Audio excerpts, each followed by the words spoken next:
வேத வாசிப்பு. சங்கீதம் 74. மஸ்கீல் என்னும் ஆசாவின் போதக சங்கீதம் 1 முதல் 23 வரை. தேவனே, நீர் எங்களை என்றென்றைக்கும் ஏன் தள்ளிவிடுகிறீர்? உமது மேய்ச்சலின் ஆடுகள் மேல் உமது கோபம் ஏன் புகைகிறது? நீர் பூர்வ காலத்தில் சம்பாதித்த உமது சபையையும் நீர் மீட்டு கொண்ட உமது சுதந்திரமான கோத்திரத்தையும் நீர் வாசமாயிருந்த சீயோன் பர்வதத்தையும் நினைத்தருளும்.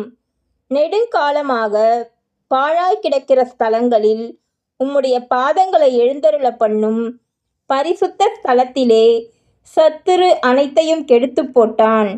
உம்முடைய சத்துருக்கள் உம்முடைய ஆலயங்களுக்குள்ளே கெர்ச்சித்து தங்கள் கொடிகளை அடையாளங்களாக நாட்டுகிறார்கள். கோடரிகளை ஓங்கிச் சோலையிலே மரங்களை வெட்டுகிறவன் பேர் பெற்றவனானான். இப்பொழுதோ அவர்கள் அதன் சித்திர வேலைகள் முழுவதையும் வாட்சிகளாலும் சம்மட்டிகளாலும் தகர்த்து போடுகிறார்கள்.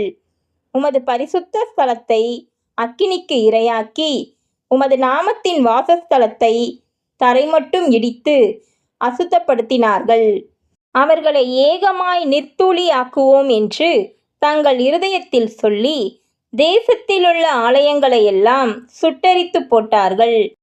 எங்களுக்கு இருந்த அடையாளங்களை காணோம், தீர்க்கதரிசியும் இல்லை, இது எதுவரைக்கும் என்று அறிகிறவனும் எங்களிடத்தில் இல்லை. தேவனே, எதுவரைக்கும் சத்துரு நிந்திப்பான்? பகைவன் உமது நாமத்தை எப்பொழுதும் தூஷிப்பானோ? உமது வலது கரத்தை ஏன் முடக்கிக் கொள்ளுகிறீர்? அதை உமது மடியிலிருந்து எடுத்து ஓங்கி நிர்மூலமாக்கும்.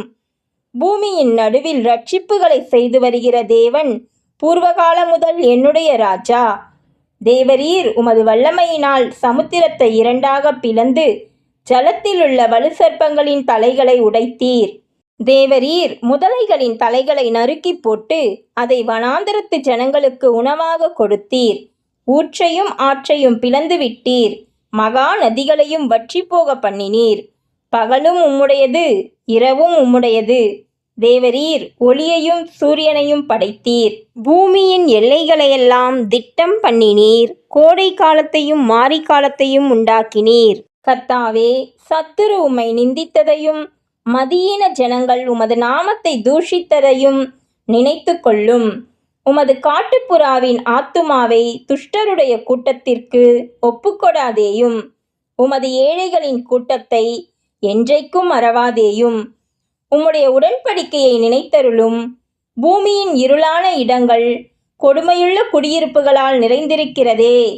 துன்பப்பட்டவன் வெட்கத்தோடே திரும்ப விடாதிரும். சிறுமையும் எளிமையுமானவன் உமது நாமத்தை துதிக்கும்படி செய்யும். தேவனே, எழுந்தருளும். உமக்காக நீரே வழக்காடும்.